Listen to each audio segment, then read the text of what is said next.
Gold, trusted gold buyers. మీరు తాకట్టు పెట్టిన బంగారాన్ని విడిపించి ఈ రోజు ఉన్న మార్కెట్ ధరకు కొనబడను. యూట్యూబర్ వైష్ణవి హత్య నిజంగా మాదాపూర్ గ్రామంలో తీవ్ర విషాదం నెలకొంది. వైష్ణవి ఇంటి దగ్గర ప్రస్తుతం ఉన్నాం. ఆ రోజు చాలా బాగా కనిపించారు ఇద్దరు. కానీ ఆ దుర్మార్గుడు ఇంత దారుణంగా ఒక రాక్షసులాగా బిహేవ్ చేసి మా అమ్మాయిని చంపేశాడని చెప్పి ఇక్కడ ఉన్నటువంటి తల్లిదండ్రులు, అన్నలు, బంధువులు అందరూ కూడా చెప్తున్నారు. ఒకసారి ఇంటి లోపలికి వెళదాం. అక్కడ ఒక్కసారి క్లియర్గా మీకు ఒక్కసారి మళ్ళీ వివరించే ప్రయత్నం చేస్తాను. చూడండి, ఇది వైష్ణవి, అలాగే వైష్ణవి భర్త హరిబాబు ఈ ఇంట్లోనే ఉన్నారు. ఇక్కడ మీరు చూడొచ్చు, ఈ రూమ్ లో ఉన్నారు. ఆ వైష్ణవిని హత్య చేసే సమయంలో వాళ్ళు ఇక్కడే పడుకుని ఉన్నారు. అయితే ఇటు పక్కన ఇక్కడ రైట్ సైడ్ లో ఇటువైపు ఈ ఇంట్లో తల్లిదండ్రులు ఉన్నారు. వైష్ణవి అమ్మా నాన్న ఇందులో పడుకొని ఉన్నారు. ఆ రోజు రాత్రి వైష్ణవి భర్త హరిబాబు ఇక్కడ ఈ రూమ్లో ఉన్నాడు. ఆ రూమ్లోకే నేను వస్తున్నాను. ఆ రోజు ఉదయం సరిగ్గా 4 గంటలు అవుతుందండి. 4 గంటల సమయంలో ఒక అలికిడి జరిగినట్టుగా వాళ్ళ అమ్మ కూడా చెప్పింది. అలికిడి జరిగింది. ఆ సమయంలో వచ్చి డోర్ బదులు కొట్టి చూస్తే వాస్తవం మాకు తెలుసుండేది. కానీ మమ్మల్ని మైమరిపించే విధంగా ఏం జరగట్లేదు అన్నట్టుగా వీళ్ళేదో సరదాగా మాట్లాడుకుంటున్నట్టుగా యాక్టింగ్ చేసి, ఇక్కడ ఏమీ కానట్టుగా యాక్టింగ్ చేసి అతను మమ్మల్ని అందరినీ కూడా తప్పుదారి పట్టించాడు. ఆ తర్వాత ఇక్కడే ఈ వైష్ణవిని చంపేసి ఇక్కడ 2 మంచాలు ఉన్నాయి. ఆ 2 మంచాలకేసి తల బాగా కొట్టేసి ఆ తర్వాత ఒక కత్తి తీసుకొని ఆమె చేతుల మీద నుదుటి భాగంలో కత్తిపోట్లు బాగా కత్తితో పొడిచి చంపేశాడు. తర్వాత ఇక్కడ మంచం ఉంటే ఆ మంచం కింద కూడా ఆ వైష్ణవి మృతదేహాన్ని ఆ మంచం కింద పడేసి ఏమీ ఎరగనట్టుగా వెళ్ళిపోయాడు. ఇక్కడ పోలీసులు వచ్చారు. ఈ ఘటన జరిగిన తర్వాత పోలీసులు వచ్చి ఇక్కడ చూసారా, ఇక్కడ మొత్తం తవ్వి తీశారన్నమాట. ఎందుకంటే మొత్తం బ్లడ్ ఇక్కడ నుంచి మొత్తం బ్లడ్ పారుతా ఉంది. ఈ అరుగుకి మొత్తం కూడా బ్లడ్ అంటుకుని ఉంది. దీన్ని ల్యాబ్ టెస్ట్ కోసం పోలీసులు కూడా విచారణలో భాగంగా తీసుకెళ్ళినటువంటి పరిస్థితి ఉంది. ఆ తర్వాత చంపేసిన తర్వాత ఉదయం 6 గంటలకి మెల్లగా బయటకు వచ్చాడు. ఏమి ఎరగనట్టుగా బయటకు వచ్చాడు. తర్వాత డోర్ కూడా వేసేసాడు. డోర్ వేసి ఇక్కడ కటన్ ఉంది కదా, ఈ కటన్ కూడా లాగేసి ఏమీ తెలియనట్టుగా ఇక్కడికి వచ్చి బ్రష్ చేసుకుని, నేను అసలు నాకు ఏ పాపం తెలియదు అన్నట్టుగా వచ్చి ఇక్కడే బ్రష్ చేసుకుని ఇటు రోడ్డు మీద ఎవరున్నారో చూసుకుని, ఎవరన్నా మనుషులు ఉన్నారా లేదా, ఎందుకంటే అతనికి రక్తపు మరకలు అయిపోయినాయి. ఎందుకంటే వైష్ణవిని చంపిన తర్వాత అతని షర్ట్ మొత్తం కూడా రక్తమైంది. ఆ షర్ట్ విప్పేసి వేరొక షర్ట్ వేసుకుని ఏమీ ఎరగనట్టుగా ఇక్కడే బ్రష్ చేసుకుంటే వాళ్ళందరూ అనుకుంటారు కదా, రోజులాగే లేచి బ్రష్ చేసుకుని ఏదో పని మీద వెళ్తున్నాళ్ళే అని చెప్పి వీళ్ళు అనుకుంటున్నారు.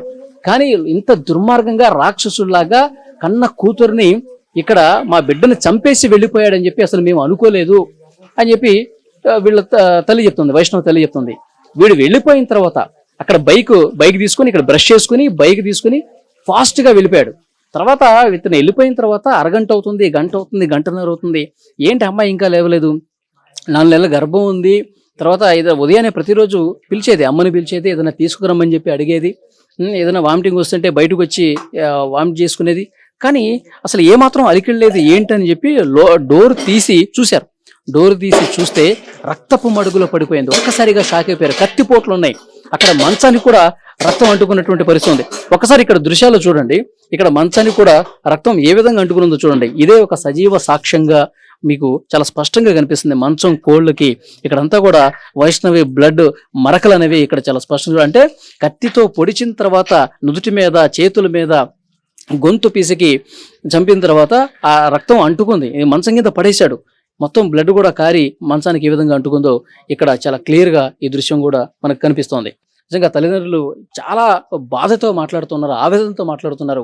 వాడు అసలు ఏమీ తెలియనట్టుగా మా అమ్మాయిని చంపేసి వెళ్ళిపోయాడు, వాడికి ఉరిశిక్ష వేయాల్సిందే, వాడిని చంపాల్సిందే అంటూ రోడ్ల మీదకి వచ్చి ఆందోళన చేశారు. కొద్దిసేపటి క్రితమే ఉగాది పండుగ రోజు ఆ వైష్ణవి బతుకుంటే గనక మా ఇంట్లో ఒక పండగ వాతావరణం కనిపించేది.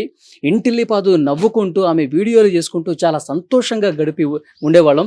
కానీ అసలు పండగ లేకుండా పోయింది. మా అమ్మాయి లేకపోవడంతో ఇక్కడ ఉన్నటువంటి ప్రతి ఒక్కరు కూడా కన్నీళ్లు పెట్టుకుంటున్నారు. పోలీసులతో వాగ్వాదానికి దిగారు. కోరుట్ల పట్టణంలో మెయిన్ సెంటర్లో అంబేద్కర్ చౌరస్తా దగ్గర ఆందోళన చేశారు. మా అమ్మాయికి న్యాయం జరగాలంటే వాడిని కఠినంగా శిక్షించాలి, వాడిని చంపేయాల్సిందే, వాడిని మాకు అప్పగించండి అంటూ ఆందోళన చేస్తున్నటువంటి పరిస్థితి కూడా మీరు స్క్రీన్ మీద దృశ్యాల్లో కూడా చూడొచ్చు. ఇక చూడండి, ఆ తల్లి ఎంత బాధపడుతుందో చూడండి, కన్నీళ్లు పెట్టుకుంటుంది. ఈ ఘటన జరిగిన తర్వాత నుంచి కూడా అసలు ఆమె పచ్చి మంచినీళ్ళు కూడా ముట్టుకోవట్లేదు. ఏడ్చి గుండె కూడా బరువెక్కిపోయినటువంటి పరిస్థితి ఉంది. అసలు కళ్ళలోంచి నీళ్లు రావట్లేదు. కన్నీళ్ళన్నీ కూడా ఇంకిపోయాయి అన్నట్టుగా, ఎందుకంటే ఏడ్చి అలాంటి సిచ్యువేషన్ ఉంది. అన్నలు కూడా ఎంతో మంది, మొత్తం 13 మందికి పైగా అన్నలు ఉన్నారు. ఒకే ఒక్క బంగారు తల్లి. ఈ బంగారు తల్లి జీవితం చాలా సంతోషంగా ఉంటుందని చెప్పి మేము భావించాం, కానీ ఈ విధంగా అవుతుందని చెప్పి అసలు అనుకోలేదంటూ చాలా బాధకి గురవుతా ఉన్నారు. ఒక్కసారి అమ్మతో మనం మాట్లాడే ప్రయత్నం చేద్దాం. అమ్మా, ఇంతకీ మీరు పోలీసులతో 2 సార్లు కలిశారు, మాట్లాడారు, ఏమంటారమ్మా? వాళ్ళు మేము చూసుకుంటామంటారు. ఏం చూసుకుంటారు? చంపేస్తే చూసుకున్నట్టు చంపేయాలని అంతే. నలుగురు కాల్చేయాలి, లేకపోతే ఉరి శిక్ష అన్న వేయాల. చూసుకుంటామంటే పెట్టేది లేదు. ఎన్ని సంవత్సరాలు కానీ మొత్తం ఆన్నే పోలీస్ స్టేషన్ లేకుండానే ఎత్తాయి. కానీ అంటే నేను వాళ్ళ మీద కోపం కాదు, చట్టం కరెక్ట్ నేర్చుకోవాలా. ఎందుకంటే ఒక పిల్లని చంపిర్రా, పోయేది వాళ్ళు పిల్లలను చంపి పోలీస్ స్టేషన్లో కలిసిరా, వాళ్ళని బరాబరి చంపాలా. నువ్వు వాళ్ళకు న్యాయం జరిగించుడేంది, నేను పోలీస్ స్టేషన్ లేచిన అనుడేంది, వాళ్ళని మంచి కాపాడుడేంది, నా బిడ్డ చచ్చిపోయిన బిడ్డను పట్టించుకోపోవడం ఏంది, నాకు ఇది ఒకటే నచ్చలేదు. నా బిడ్డని చంపిన అసలు చాలా మంది చెప్తా ఉన్నారు, అమ్మాయికి అసలు పెళ్లి ఇష్టం లేదు, వీడిని వేసుకోవటం అసలు ఇష్టం లేదు. సరే వాడేదో మందు దాగి నువ్వంటే మంచిగా చూసుకుంటానని చెప్పి అంటేనే అప్పుడు మీరు బలవంతంగా చేశారంట కదా? బలవంతంగా అంటే నేనేమని చెప్పిన సిట్టి, నల్లని దగ్గర ఏం లేదు, తెల్లని దగ్గర ఏం లేదు, గుణం మంచిగా ఉండాలమ్మా. నువ్వు 100 ఏళ్ళు బతిక గుణం కావాలి నాకు. ఇప్పుడు తెలుతున్నాయి నాకు, అప్పుడేం తెలుసు. నా తల్లి నువ్వు గిట్లా చేసుకోవే, నీ మొగనికి ఇంత మంచిగా చూసుకోమంటే పూలు పెట్టి చదువుకున్నది. పూలు అంటే మొగడు వాడు లేకపోతే ఒక సినిమా ఆగలేదు. ఇది అటుపోకు ఇటుపోకు అని అన్నం వేసుకొచ్చి చుడుదాన్ని ఆని చిన్న మంచిగా చదువుకోలేదు. ఆ చుడుదాన్ని ఎట్లా ఏం బుద్ధి అయింది, ఎట్లా ఏం బుద్ధి అయింది అయ్యా చెప్పు. ఇప్పుడు ఏమన్నా ఉంటే వెళ్ళిపో, నా బిడ్డకు మొగలు లేకున్నా సరే. నువ్వు ఎవరైనా నేను ఎత్తుకొని పోతే నా బిడ్డ నాకు మిగిలిపోవు కదా. సంపద గొడవలు జరుగుతున్నాయంట కదా కొన్ని రోజుల నుంచి. ఎట్లా జరుగుతున్నాయి గొడవలు? పిల్లమల గొడవలు ఏం లేవు. తల్లి దాని కొడుకులు 3 కలిసి దాన్ని ఎంపుతావా చంపవా? నీకు ఇవ్వదాకా చెప్పిందా? మొత్తం అంటే సర్కారు దవాఖానలో మొత్తం వెళ్తుంది, గవర్నమెంట్ దవాఖాన. అది నీ బిడ్డను చంపుతాను రెడ్డి మీద ఉన్నారు, మేము చెప్పొద్దని సపోర్ట్ అంటున్నాం. దానికి పిల్లని ఎట్లా ఇచ్చారని మమ్మల్ని తిట్టిన వాళ్ళు లేరు. ఇప్పుడు ఫోన్ లో ఒక ఆడియో బయటకు వచ్చింది, ఏదో ఉంగరం గురించి కొట్లాడుతున్నారు. ఉంగరం ఎట్లా? నీకు ఇంత ముందు చెప్పలేనా? 10 లక్షలు ఇచ్చిన పైసలు ఇవ్వు, నా ఇల్లు నాకు ఇచ్చి, అన్నంలోకి ఇల్లు వంచి ఇచ్చినావు, నాకు ఇల్లు వంచి ఇవ్వలేవు, నా పిల్లం నేను చిల్లు ఉంటామంటే అదేం ప్లాన్ చేసింది గుర్తేనా? పిల్లని తోలుకొని రాపోన్నది. తోలకపోయినాక ఆయన అత్తమ్మ మరి సామానంత ఇస్తానులే పెట్టి మీ రూములు ఉంటామన్నది. సరే అన్నది. కిచెన్లోకి పోయింది, కారం పొట్టు పట్టుకొచ్చి చిన్న బిడ్డ ముఖం కొట్టింది. అంగబెట్టి తల్లి కొడుకు ఏం కొట్టిన బిడ్డని. అప్పుడు మీరు పోలేదా? మా అమ్మాయిని ఇంత దారుణంగా ఎందుకు కొట్టారు, కళ్ళలో ఎందుకు కారం కొట్టారని చెప్పి మీరు పోయి గొడవ చేయలేదా? ఎందుకు చూడు చెప్తా సార్ నేను. అయితే వాళ్ళిద్దరు వేరు, నాకు తెలియదు కదా మ్యాటరు. ఇంటికి వచ్చినాక మా పెద్ద అక్కని పట్టుకున్నది. అమ్మ నా కళ్ళలో కారం పెట్టి కొట్టిందమ్మా, పెద్ద మమ్మీ కళ్ళలో కారం పెట్టి కొట్టిందంటే నేను చూసామన్న బిడ్డ చేసుకున్న కంచెలు చంపుతున్నారు వాళ్ళు. నేను చంపనియ్యా, నేను ఆడుకోని వయసు అది పెట్టిగా నా బిడ్డ కళ్ళలో కారం పోసి కొట్టిందంట మీ అమ్మ.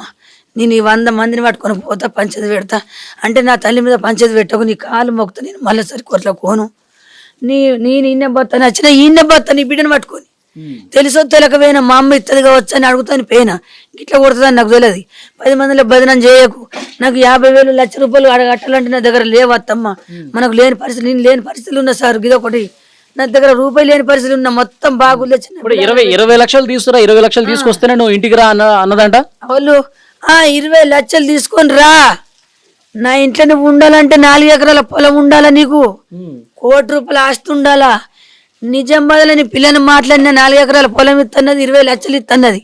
ఆ పైసలు ఇస్తే మీ చచ్చిపోయేదాకా బతాం. రీకం లేదు సారు, రోజు తిట్టుడే, రోజు 12 ఒకటేగా 100 సార్లు 8 నెలల కంచెలు మాకు తిట్టని రోజు లేదు. అట్లా ఎవసే నేను దోలేం పని పట్టిన చంపుతారు. అలా అన్నదమ్ములు ఏం చేశారు, నాకు ఫోన్ చేసిర్రు, నీ బిడ్డను చంపేస్తామని. ఫోన్ చేస్తే నేను నమ్మ పోకన్నా, అలా నా బిడ్డను కొట్టిపించినవా, తోలకపోయి నీ తల్లితో కొట్టిపించినవా అంటే అత్తమ్మ ఇప్పటి నుంచి ఓనని కాలు మొక్కిండు, ఇప్పటి నుంచి ఓను వాళ్ళు చంపేస్తున్నారు పక్కనే. వాళ్ళు చంప ఇప్పుడు ఇంకొంచెం ఉంటే నా పిల్లని నన్ను చంపురు, నిన్ను నటిస్తుండు, కొంచెం అయితే చంపురు, నేను మళ్ళీ సరి పోను. నాన్నలు కూడా అన్నారు చంపుతాని, ఇక నేను మళ్ళీ పోను అన్నాడు. ఫిక్స్ అయిండు. 3 రోజులకు తల్లిగారింటికి అయ్యిండు. పోయి ఆడ కూర్చొని అమ్మ ఏం చేయాలా, అన్నలు ఏం చేయాలా అంటే, అరే నిజామాబాద్ పిల్లని మేము మాట్లాడినాం, నిజామాబాద్ పిల్లని మాట్లాడినావు, నీకు 1 కోటి రూపాయలు ఆస్తి వస్తుంది, నువ్వు కట్టెన్ చేసినా చేయకుండా కొని చచ్చేదాకా బతావు. దాన్ని చంపేసిరా, నాకు ఎంబెలు తెలుసు, అటు ఒక్క ఎమ్మెల్యే మాట మీదనే మనం బెయిల్ మీదనే బయటకు వస్తాం. మనకు కేసు లేదు, మనకు ఏమో శిక్షలు ఉంటాయి, మనం చంపరు. 10,000 ఒక 20 లక్షలు 10 లక్షలు బయట వాళ్ళ వారు పోతున్నట్టే మనం బయటకు వస్తాం. బరాబరి ముగ్గురు కూర్చొని ఆయన చెప్పి తోలేసిరట. తోలేసినాక వాళ్ళు 3 రోజులు అక్కడ ఉన్నప్పుడు ఇదంతా ప్లాన్ పోలీసులకు చెప్పిండు. ఈడే హరిగడే చెప్పిండు. హరిగాడు నిన్న రోకల బండిలకి నిన్న పోలీసులు పొత్తికి ఫోన్ చేసిరు మాకు. ఫోన్ చేసి కొట్టంగా ఉన్న మాట నా అన్నదమ్ములు కావాలంటే నీకు ధైర్యం కాకపోతే ఇంటికి వస్తాం, రాత్రి అలా నీ అత్తమ్మ వండిదాకా చూడు, ఆడికి వచ్చి చంపుతాం మేము అంటే ఈడు ఒక్కడు మీద వేసుకుంటుండే. కానీ వాళ్ళ అచ్చుడు ముగ్గురు వచ్చిరు మా ఇంటికి. ముగ్గురు వచ్చిర్రు. అమ్మాయిని చంపేటప్పుడు ముగ్గురు వచ్చిర్రు. ఇగో సౌండ్ వినబడ్డది, వీళ్ళు చూసిరు ఇంటి ముంగటోళ్ళు. ఆయన పదే చెప్తుండు, నీ ఇంటికి మంది వచ్చిర్రు అంటే కుక్కలు వచ్చినాయి, మమ్మల్ని దొంగలు బింగలు వచ్చి ఓడి కొడుతారు. నా బిడ్డ ఈ రోగుల లొల్లి. మీరు పక్కనే ఉన్నారు కదా, మా పక్క రూమ్ లోనే పడుకుని ఉన్నారు కదా మీరు. పక్కనే వన్నాం, తలుపు కూడా పెట్టుకోలేం, పక్కనే వన్నాం. పక్కన బగ్గరోలే ఆరోగ్యం మంచిగా ఉంటుంది. నా మోని కళ్ళు కనిపించాయి. గుడ్డి మహారాజు మొత్తం కళ్ళు పోయినాయి. ఆయన చచ్చినోడు తెలియదు, బతికినోడు తెలియదు. ఇక నాకు బీపీ డౌన్, తిరుక్కుంటా కింద పడిపోతున్నా. గోళీలు తెచ్చుకొని బాగా పడిపోయినా. మా ఆయన దీనికి బాగా చెమటలు పోతుంది. నేను కూలర్ తెచ్చిన పక్కన పెట్టిండు. కూలర్ మోత ఉండదా, సౌండ్ వచ్చింది. పండుకున్నా. వచ్చిర్రు పడ్డరిగా. మరి తల్లి వచ్చిందో లేదో తెల్లగాని మనిషి గంటకొక తిరిగి చెప్తుండు.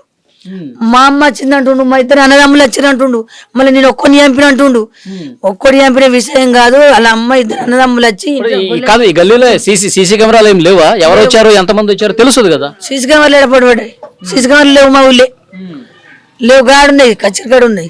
ఈ ఏరియా అంతా ఏ ఇంటికి సీసీ కెమెరాలు లేవు. వాళ్ళు నిజంగా 3-4 వస్తే ఎక్కడో చోట సీసీ కెమెరాలో కనబడతారు. మీ చెగబి ఎత్తున్నాం కానీ కట్టున్నాయి సీసీ కెమెరాలు. ఈ మూలకు దిక్కులేదు. పోలీసులు మొత్తం చూస్తారండి. చూడాలి, వాళ్ళు గురి ఎత్తన్నారు. వాళ్ళే కుటుంబం వచ్చి బరాబరి నా సిట్టమ్మని చంపి పేరు 3 రోజులకు చంపుతున్నారు. బరాబరి చంపిరు. నాకు న్యాయం జరిగేటట్టు చేయరు సార్, మీరు దండం పెడతా. ఇలా నా బిడ్డని చంపిర్రు, రేపు ఇంకో బిడ్డను కూడా చంపచ్చు. చంపి పోలీసు వాళ్ళకి కలుతారు.